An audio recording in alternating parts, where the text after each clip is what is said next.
Hey guys, it's Fanat Guide, and today we're going to be talking about Minecraft Java Edition 1.16, also known as Nether Update. And this is a pretty significant update because the Nether has never gotten a significant update, well, never this significant, since it was introduced back all the way in Alpha. And also, with that, we also get new mobs and new blocks. So, let's get into this. Starting with the new additions, we get ancient debris, which can be found throughout the Nether at any altitude, even though it's more common at lower levels. It can be refined to netherite scrap by smelting it in a furnace or a blast furnace. It has the same blast resistance as obsidian, though you can move with pistons. And the inventory item floats on lava, which is interesting because most inventory items actually burn in lava. And ancient debris actually cannot burn in lava or fire, so that's actually pretty interesting. And a diamond or netherite pickaxe is required to mine it. And it always spawns covered by lava or blocks on all sides. So we've got that covered. Next is the basalt block, or however you pronounce it, basalt. It makes up basalt pillars. It generates in soul sand valleys and basalt deltas. It can be placed directionally similarly to logs. It has a polished variant, can be obtained through the stone cutter or crafted in a 2x2 grid similar to other polished blocks. And it generates whenever lava touches blue ice while flowing over soil. And as for the soul sand valleys and basalt deltas, we'll get to that in a minute. First, I want to get through these blocks. Next is the blackstone block. This generates in basalt deltas. It has a regular polished and chiseled polished brick and cracked polished brick variant. It has a regular polished and polished brick slab, stair, and wall variant. And it also has a polished button and pressure plate variant, though it also works like their stone counterparts. And it can also be used as an alternative in place of cobblestone for crafting furnaces and stone tools. So, if you're in the Nether and you just happen to come upon those, you can use those instead of cobblestone. And next is the block of netherite. It can be crafted with 9 netherite ingots. We'll get to that in a minute. It can be used as a beacon base, like emerald blocks have been for the past, 12 versions? Or something like that. And the item entity floats on lava, and like ancient debris, it cannot burn in lava or fire. And it has the same blast resistance as obsidian, though it can be moved by pistons. And next are chains. They can be generated in bastion remnants, and they can be crafted using 2 iron nuggets and 1 iron ingot in a vertical line formation. And next are chiseled nether bricks. They're a new variant of nether bricks, and they can be crafted from 2 nether brick slabs. And next are cracked nether bricks.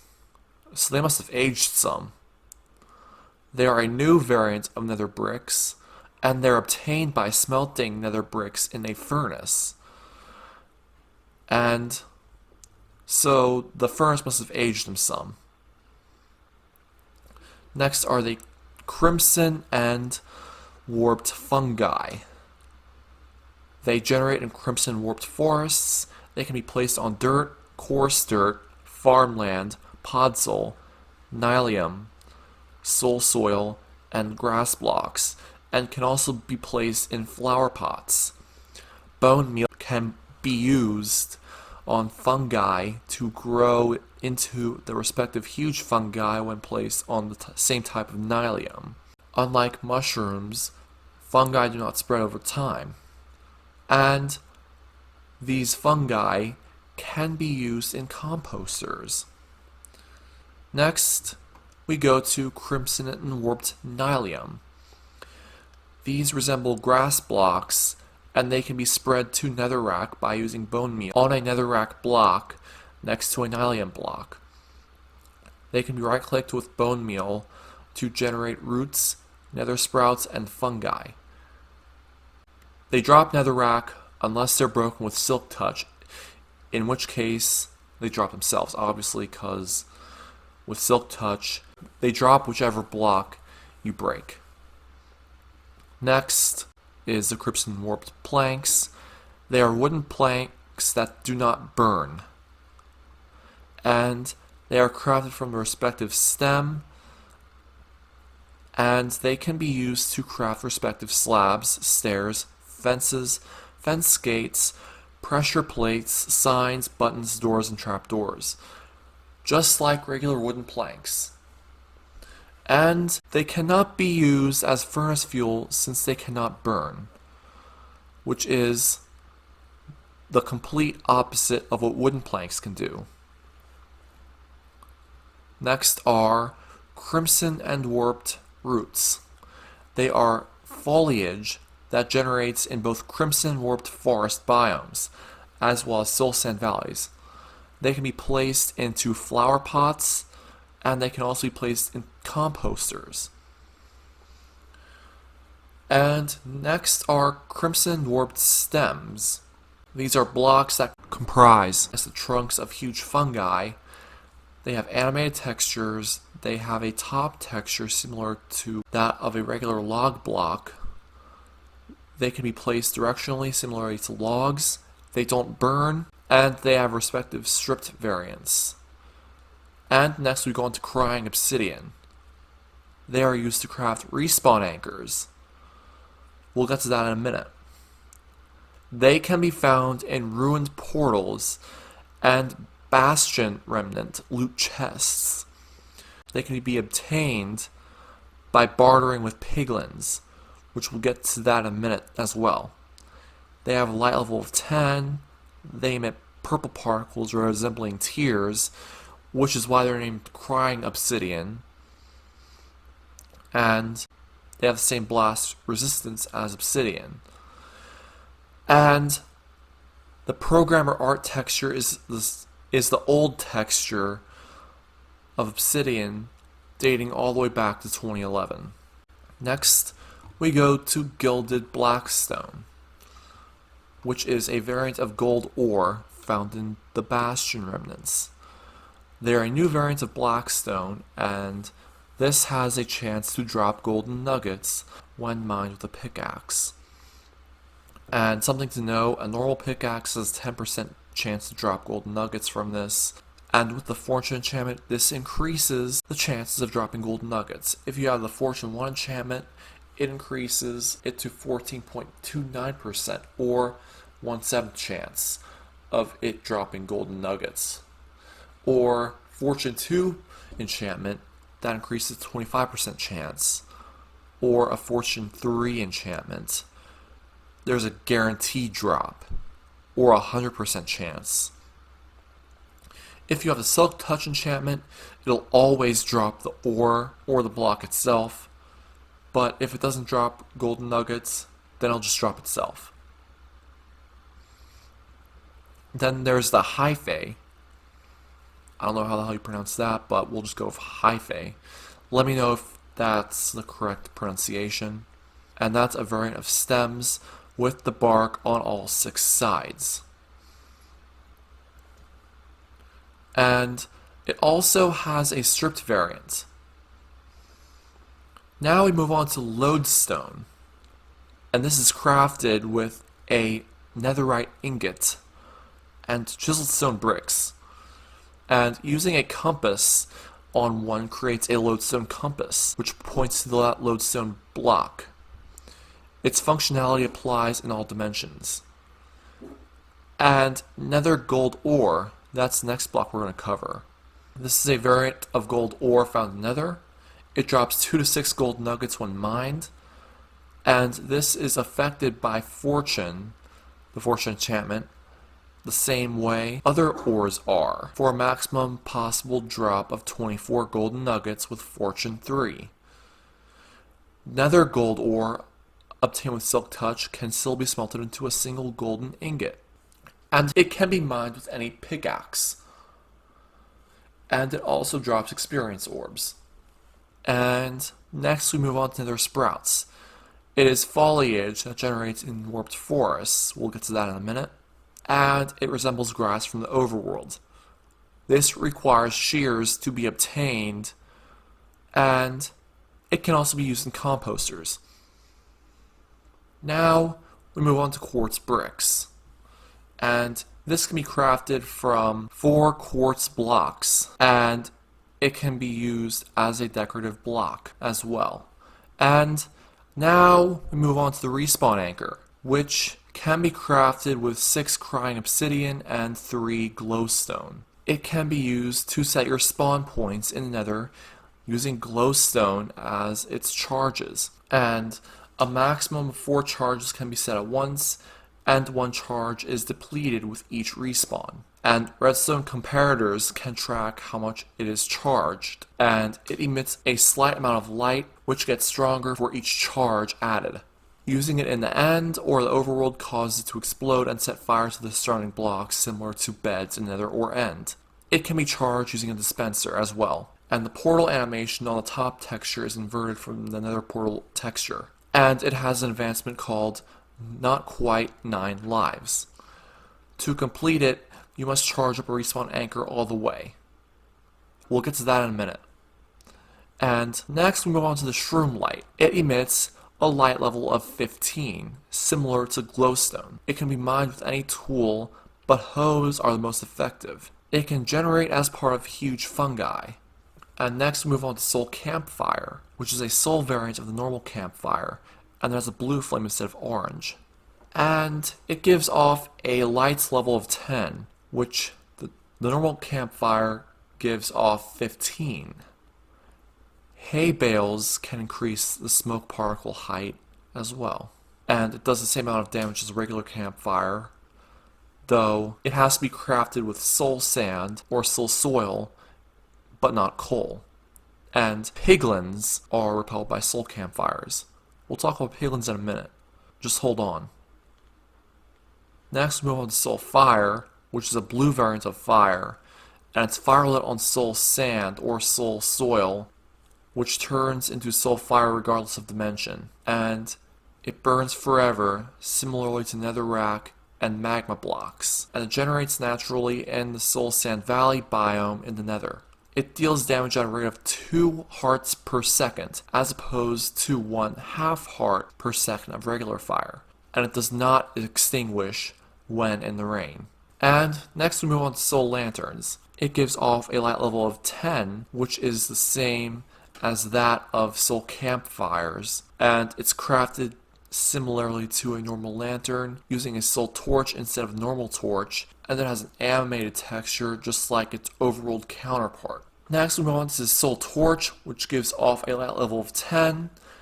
It's crafted similarly to that of a normal torch, with soul soil or soul sand being placed under the stick. And it gives off a lower level of light than that of a normal torch.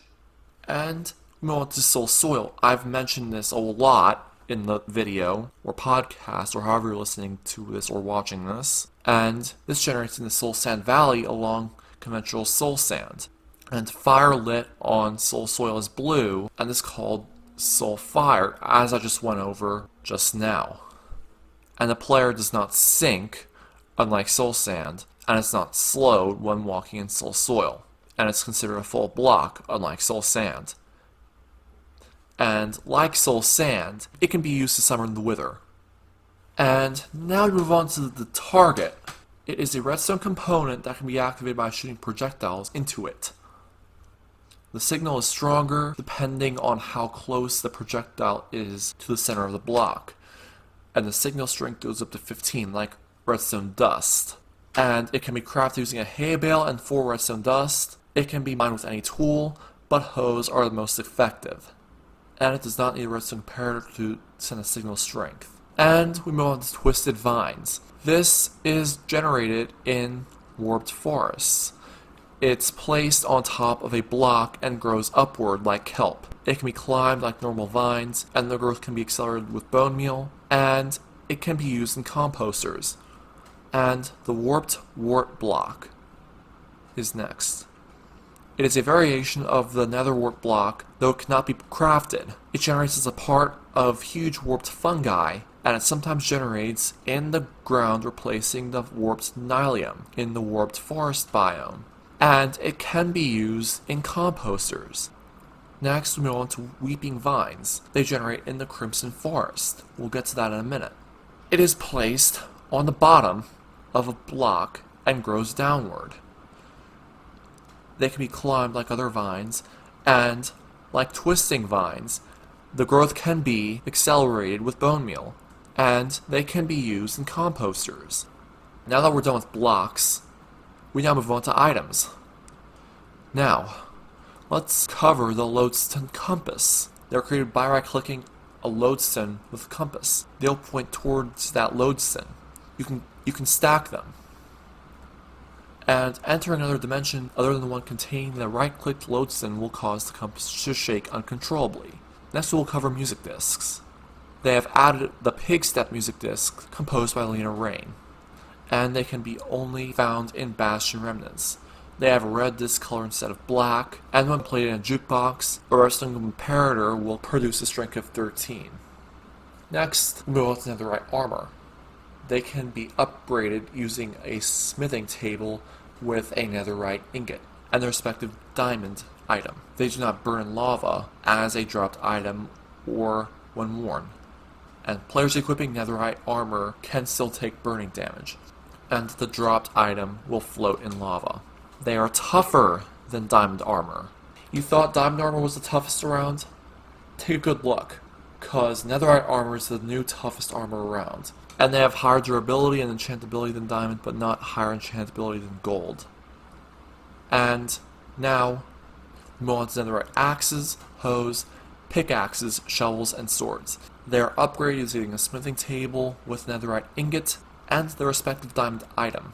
They don't burn lava. They float in lava. The drop item does. They have higher item durability, mining levels, breaking multipliers, and enchantability than diamond, though not higher than gold. All items except the hoe deal 1 more damage than their diamond counterparts. Now we move on to netherite ingots. They are created with 4 gold ingots and 4 netherite scraps. They can be used to upgrade diamond tools and armor in a smithing table. They can float in lava. The dropped item does, though they cannot burn in lava. And now you have netherite scraps. They are created by smelting ancient debris in a furnace or blast furnace. And they are used to create netherite ingots. The dropped item floats in lava. Now, we have the snout banner pattern, which are new patterns for banners, which is a snout, like I mentioned. They are using the loom to apply the snout pattern to the banner, and they can be found in bastions. Now we move on to spawn eggs, which they have added hoglin spawn eggs, piglin spawn eggs, strider spawn eggs, and zoglin spawn eggs. I will get to those in a minute, but first, let's cover the warped fungus on a stick. They're crafted with a fishing rod and warped fungus. They can be used to control striders in the same way as a carrot on a stick controls pigs. Right-clicking while a strider will temporarily boost the speed, similar to riding pigs, though taking 1 damage whenever the strider's speed is boosted. And it has 100 durability as opposed to the carrot on sticks durability of 3/4 that, so 25, and mending and unbreaking can be applied using an anvil. Now, we move on to mobs, the newest additions. All except one. Hoglins. They have 40 health. They spawn in Crimson Forests. They are a hostile mob, and they drop raw pork chop and occasionally leather. And they have an adult and baby variant, sort of like the zombie pigmen do. And they can be bred with crimson fungi, and they are hunted by adult piglins. Though baby hoglins are not hunted and baby piglins do not hunt hoglins. They avoid placed, warped fungi, nether portals, and respawn anchors. They will convert to zoglins when in the overworld or the end. They have an is immune to zombification data value that prevents them from zombifying in the overworld. And next we move on to piglins, which have 16 health. They spawn in Crimson Forest like hoglins, and they also spawn in nether waste biomes. And they randomly spawn with a golden sword or a crossbow, like zombie pigmen do. And the adults are hostile, but the babies are passive, though they will not attack players wearing at least one piece of armor, so they're sort of neutral. The adult piglins turn aggressive when a player is mining blocks of gold or opening or breaking chests, even if they're wearing gold armor. And the player can barter with them by right-clicking with gold ingots or dropping them on the ground, which makes them drop at least one item or block in return. And they attack adult hoglins. Though baby piglins do not attack, and adult piglins will not attack baby hoglins. And up to 3 baby piglins can ride on the back of baby hoglins, and the adults attack with their skeletons on sight. The adult piglins do. And they avoid soul fire, soul torches, soul lanterns, soul campfires, zombified piglins, we'll get to that in a minute, and zoglins. And they can spawn with golden armor, and they will convert to a zombified piglin when in the overworld or the end. And they also have an is immune to zombification data tag that prevents them from zombifying in the overworld. And now we move on to Striders. They have 20 health. They are a passive mob that spawn in the nether on lava oceans. They drop 2 to 5 string. They can be saddled and controlled with the warped fungus on a stick. I just talked about that a minute ago. They move in and out of lava, and they shiver and turn bluish purple when out of lava, and they move significantly slower out of lava. They are damaged by water and rain, and they have a baby variant. They can be bred using warped fungi. The adults can spawn with baby striders riding on them, and they can spawn with zombified piglins riding on them. And if they spawn with a zombified piglin, they will have a saddle equipped. Next are zoglins, which are basically the zombified hoglins. They have 40 health. They, like I said, are a zombified variant of the hoglin. And they are created when a hoglin is brought to the overworld. And unlike hoglins, they cannot be bred or fed, and they do not flee from warped fungi. And they attack most mobs on sight, except for creepers and other zoglins. And they drop rotten flesh. They take more damage with smite, as is considered an undead mob. Now, here is the good stuff. The world generation. Here are the biomes. Like I said in the beginning of this is the biggest change to the nether since alpha. We have biomes in the nether now. So, what we all knew to be one big nether biome is now known as the nether wastes. This is the whole thing that we've seen in the nether since alpha, the Halloween update, when it debuted. And this is the desolate biome in the nether. The lava columns fall from the top of the lava ocean. And it's the same biome to the nether. Like I said, it's the same thing as nether from prior to 1.16, but now it has a different name.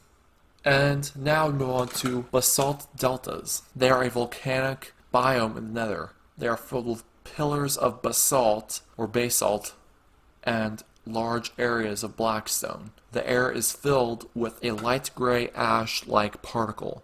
Gas, magma cubes, and striders may spawn here. Oh, and one thing for nether wastes, zombified piglins, and striders may spawn here. That's something I forgot to mention.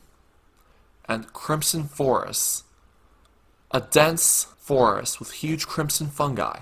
Nether wart blocks and fungi are found in patches on the ground, and weeping vines are found under the trees. And nether wart stalactites fog effects are very similar to the nether waste biome. Zombified piglins, and hoglins may spawn here. And next are soul sand valleys. A vast grotto composed of uncovered nether fossils, soul sand, soul soil, large pillars made of basalt, blue fog, and soul fire. Skeletons, gas, and endermen may spawn here. Warped forests, a blue color variation of the crimson forest, but with somewhat different vegetation and blue particles and purple fog effects. Endermen and striders may spawn here. Now, we move on to structures. Basalt pillars, floor-to-ceiling pillars of basalt that generate in soul sand valleys. Bastion remnants, generate in all other biomes except basalt deltas. 4 types of structures generate: bridge, hoglin stable, housing units, and treasure rooms. They are the only source of the Pigstep music disc, and piglins and hoglins spawn here. And spawners that spawn magma cubes can be found in Bastion remnants. And piglins have more gold armor parts if they spawn here. Now I move on to huge crimson fungi and huge warped fungi. There are new structures resembling trees found in crimson and warped forests, respectively. They resemble trees in the overworld, and they are made of crimson warped stem blocks, as well as nether warp blocks and warped warp blocks. They resemble leaves in the overworld and can be grown from their respective fungi. Now we look at ruined portals. They are shattered remains of nether portals. They can generate in both the nether and the overworld. They can be buried underground or underwater, and a loot chest can be found beside the portal. Now we look at command format. Here is the /attribute command, which is used to get, set, or modify attributes. The possible syntax or parameters are attribute, target, attribute get, scale. The first 3 things I said, plus base set value, that sets the base value. The first one I said gets the total value of the attribute. Next is the first 4 things I said, plus base get scale. That gets the base value. Next is attribute target, attribute modifier, add UUID, name value, add, multiply underscore base. This adds a modifier and fails if the modifier is already present. And next is, I don't want to go through all that. You can look up all that on your own or through the game, because I don't want to spend all the time going through that. The next command is /locate biome. Just one word, locate biome. It's used to locate specific biomes. And next, in terms of gameplay, we have new advancements. They have added 11 new advancements. The first one is bullseye. You have to hit the center of a target block from at least 30 blocks away. Next is the advancement hidden in the depths. You have to obtain ancient debris. And then, cover me in debris. You have to get a full suit of netherite armor. And then, Country Load Take Me Home, which is a play on the lyrics of Country Roads. And you have to use a compass on a loadsome. And then, next is Who is Cutting Onions, which requires you to obtain crying obsidian. And then, not quite 9 lives. You have to fully recharge a respawn anchor. Then is This Boat Has Legs, which requires you to ride a strider with a warped fungus on a stick. Then is Hot Tourist Destinations, which you have to explore all nether biomes. And then, next is Those Were the Days, In that one, you had to enter a Bastion Remnant. And then, next is War Pigs. You have to open a chest in a Bastion Remnant. And then, the last one is Oh Shiny. You have to destruct an aggressive piglin with a tiny item piglins love, while not wearing any golden armor. And all of these advancements are located in another tab except Bullseye, which is in the Adventure tab. And, of course, they added a Smoky property to the location trigger, which checks if the location is closely above a campfire. And they also added a thrown item picked above by entity advancement trigger, and a whole lot more to that. And then they added a new bartering mechanic through which the player can trade items with piglins. And bartering is done by right-clicking piglins with gold ingots or dropping them on the ground, which makes the piglin drop at least one item or block in return, with different blocks and items having varying rarities. And there's a new death message as a result of being killed by another player's firework using a crossbow. And it says, so-and-so went off with a bang due to a firework fired from an item by a player or mob. Because as we all know, Vindicators also tend to carry crossbows. And then, next are enchantments. They added the Soul Speed enchantment, which is a new treasure enchantment only obtainable through bartering with piglins or in chest loot found in Bastion Remnants. They're only available on boots, and they allow faster walking on soul sand and soul soil. And there's a 4% chance that the durability of boots goes down for each soul sand or soul soil block stepped on. And it cannot be obtained from enchanting tables, fishing, or trading. And now for sounds. There are new, unique block sounds for most of the newly added blocks that have been added.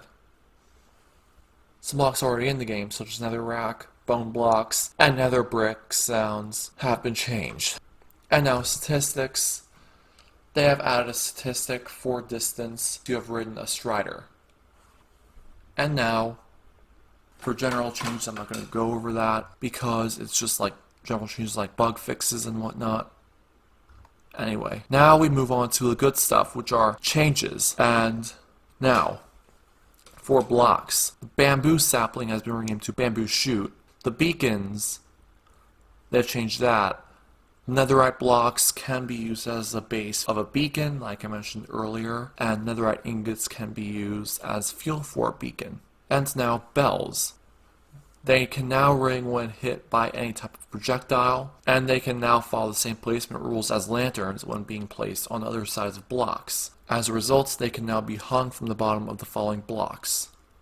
Any anvil, whether it's broken or not, and brewing stands, chains, chests, ender chests, end rods facing either direction, any type of fence, flower pots, whether they have any type of object in them, glass panes, any type, grindstones, hoppers, including the ones that face downward, iron bars, mob heads, pistons, and trap chests, and walls.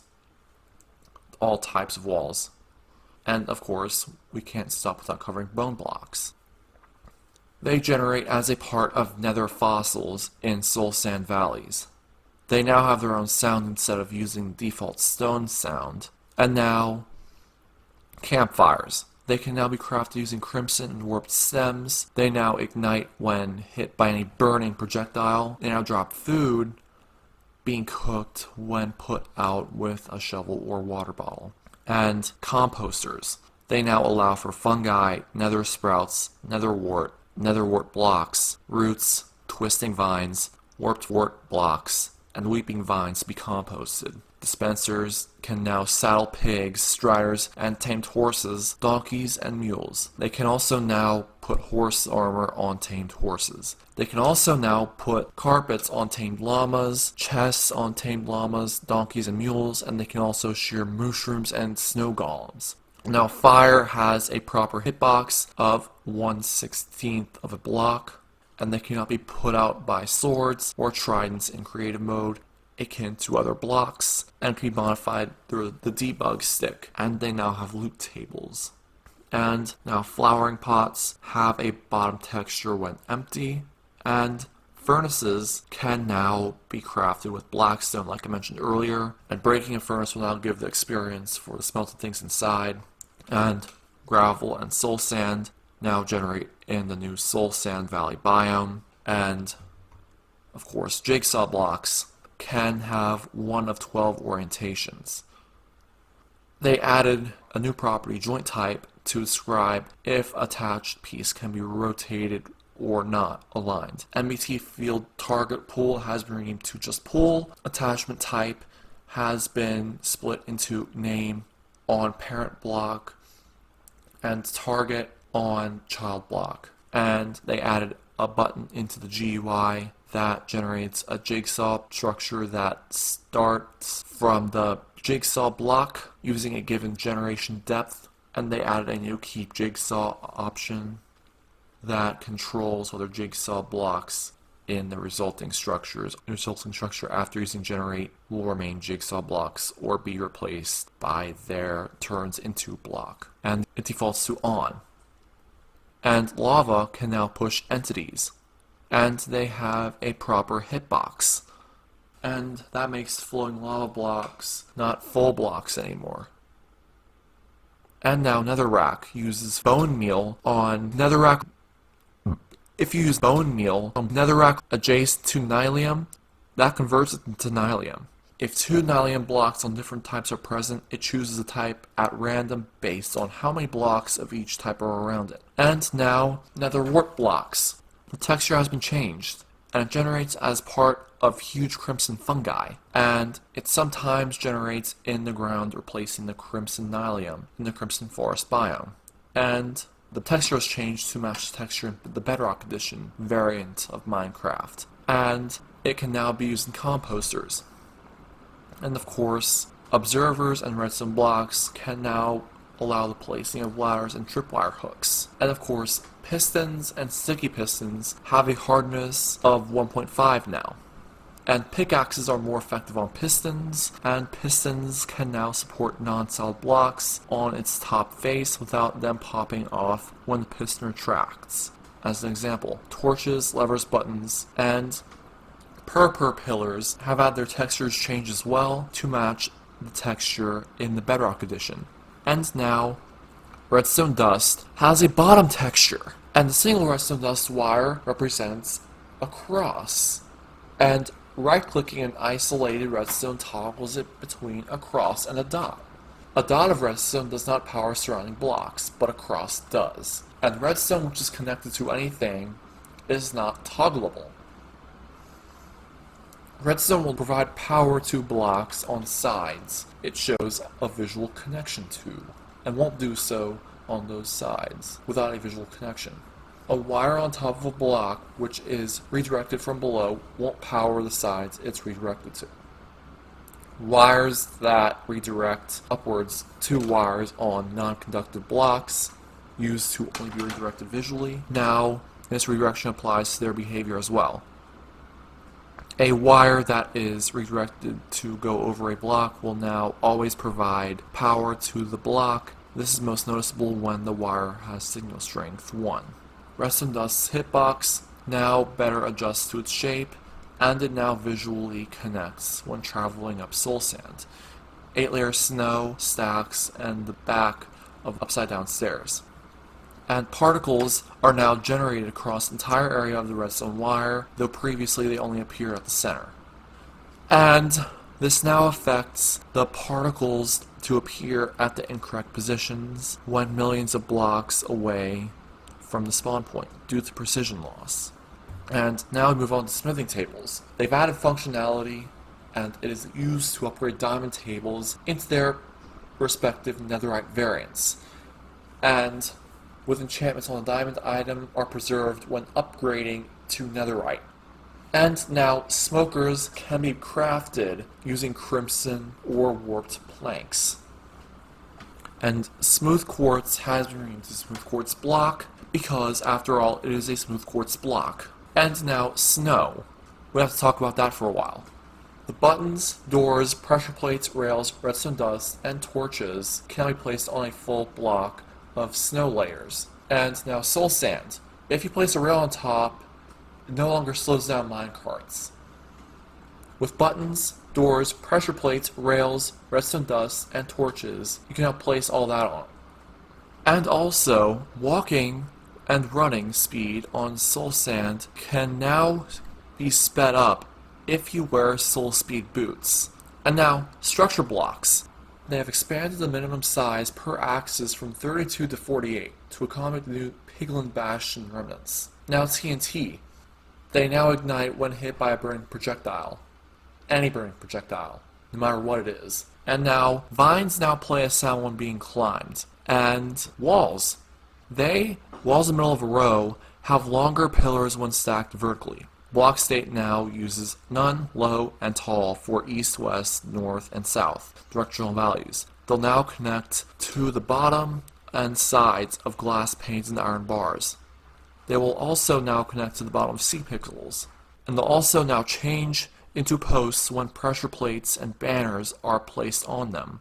Now I move on to items. There are changes with bone meal, and they can now be used to grow kelp, twisting vines, and weeping vines. And fungi and other sprouts and roots now grow on nylium if bone meal is used on a nylium block. And charcoal can now be smelted from items in the logs that burn block tag. And this change does not affect gameplay as the new tag only contains items charcoal could be smelted from. And now, clay, the item, has been renamed to clay ball. And now, compasses can now be enchanted with the Curse of Vanishing. And they can now be used on the new lodestone block as a waypoint. And compasses now have lodestone pause, referring to lodestone position, lodestone dimension, and lodestone track data fields. If lodestone track is 0, the game will skip checking for lodestone in the specified dimension. And now, for the diamond axe, diamond boots, diamond helmet, diamond hoe, diamond leggings, diamond pickaxe, diamond shovel, diamond sword, golden hoe, golden pickaxe, wooden hoe, and wooden pickaxe. Their textures have changed slightly compared to the last version, so in the video I'll have differences between all their textures. Anyway, the hoes can now be enchanted with efficiency, fortune, and silk touch. And now, they can mine sponges, wet sponges, dried kelp blocks, netherwort blocks, targets, shroomlights, leaves, and hay bales faster than other tools. And mining with a hoe doesn't cause leaves to drop like mining with shears does. And as hoes can now be enchanted with fortune or silk touch, these enchantments will now affect leaves when mined with a hoe. And each tier has different speed at which hoes mine blocks they are effective against. And now spawn eggs. Using a spawn egg on a mob does not have a baby variant. Instead, it just spawns the adult mob of that type. Now we move on to stone axes, hoes, pickaxes, shovels, and swords, which can also now be crafted with black stone. Now, we also talk about zombie pigman spawn eggs, which, spoiler alert, they've been renamed to zombified piglin spawn eggs. Now, we will talk about mobs. In a general aspect, they will now avoid walking on magma blocks and lit campfires, and they can no longer spawn within blocks occupied by wither rows. And the spawning has been tweaked to more closely follow mob caps, and mobs in soul sand valleys and warped forests will create a radius around them that prevents other mobs of the same type from spawning, which gets bigger as more mobs spawn. And players can no longer mount another entity when the crouch key is held down. Now, for bees, they can no longer wander any distance from the hive they want. The wandering randomly around the hive, the distance has been reduced to 22 blocks around the hive. And they can now grow up and count down their breeding cooldown when inside a beehive. And now, for Endermen. They can now spawn in soul sand valleys and warped forests, and they can also now pick up Nalium, roots, and fungi variants. But they can no longer pick up netherrack, and they no longer despawn when holding a block. Now as for fish, they now despawn when they're further than 64 blocks from the closest player. But this does not apply to fish placed or named by the player. They now have their own mob category and mob cap. Now ghasts, their sounds are now heard at a shorter range, so now when their sounds play, it no longer sounds closer than it actually is. And they now spawn in soul valleys and basalt deltas. Now for iron golems. Villagers can now spawn iron golems regardless of their profession, status, or latest working time. And now for magma cubes, they now spawn commonly in basalt deltas. Now parrots, they now imitate hostile mobs less frequently. And parrots don't randomly imitate hostile mobs when the game mode is set to peaceful difficulty. And for shulkers, they, with the no AI difficulty, can now be summoned with rotation. And skeletons now spawn in soul sand valleys. And skeleton horses and zombie horses can now be leashed with a lead. Now for villagers, the farmers now put excess seeds in their composter, and they will use the bone meal received from the composter to grow crops. The farmers can now share excess wheat to other farmers, allowing them to make bread. And the villager workstation logic changes in ways such as that the villager no longer tries to work at the same workstation, and when a workstation is placed, the most experienced nearby villager for the corresponding profession will get the workstation. And villagers now have to walk to and reach the workstation before they can acquire the profession or work there. And villagers will check and make sure their workstation is valid at all times of day as long as they are within 16 blocks of their workstation. And villagers can no longer claim workstations or professions during raids of nighttime. And the experience bar now accurately reflects how much experience villagers have in need. And clocks and compasses no longer function in the villager trading user interface. And witches.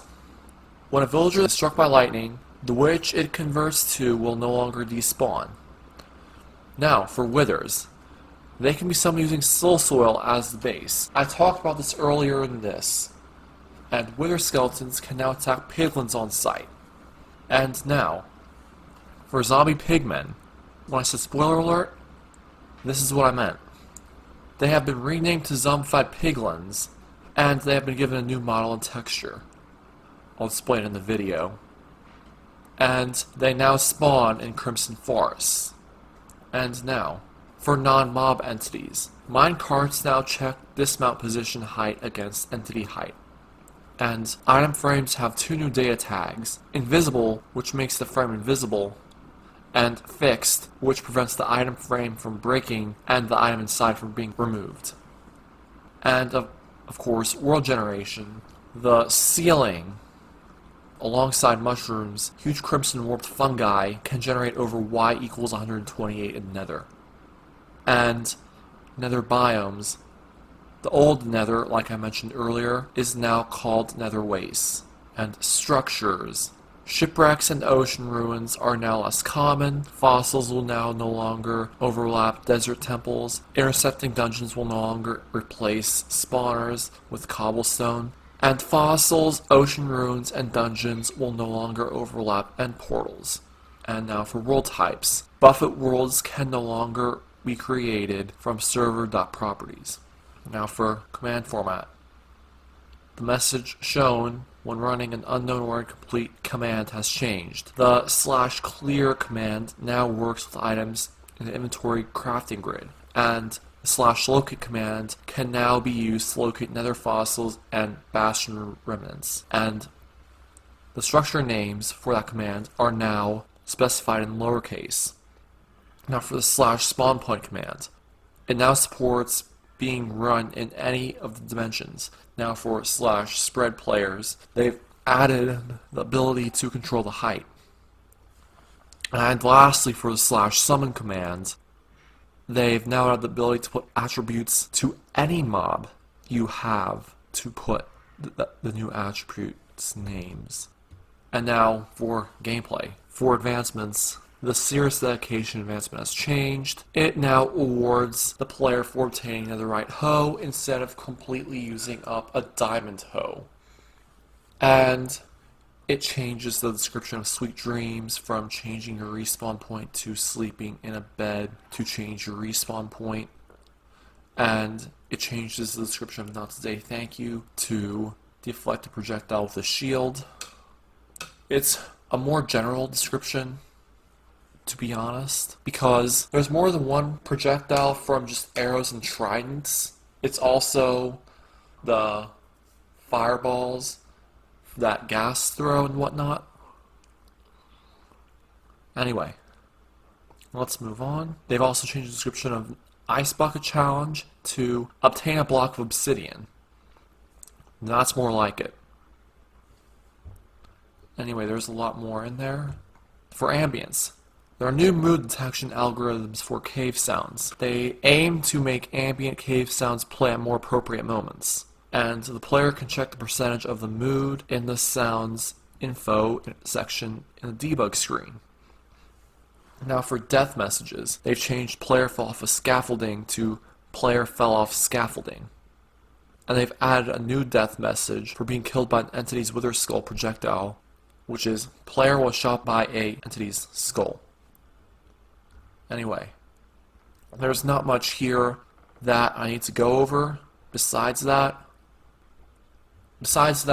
There are also bug fixes, which include the fact that lily pads can be placed intersecting entities. And also, they've added the new Mojang Studios logo on the loading screen. They've done that as well. And if you haven't seen that, go check it out. If you've played Minecraft Dungeons, you've seen this new screen. So, it's nothing really new to you. Anyway, if you enjoyed the video, then please make sure to rate, comment, and subscribe for more videos, and I'll see you next time.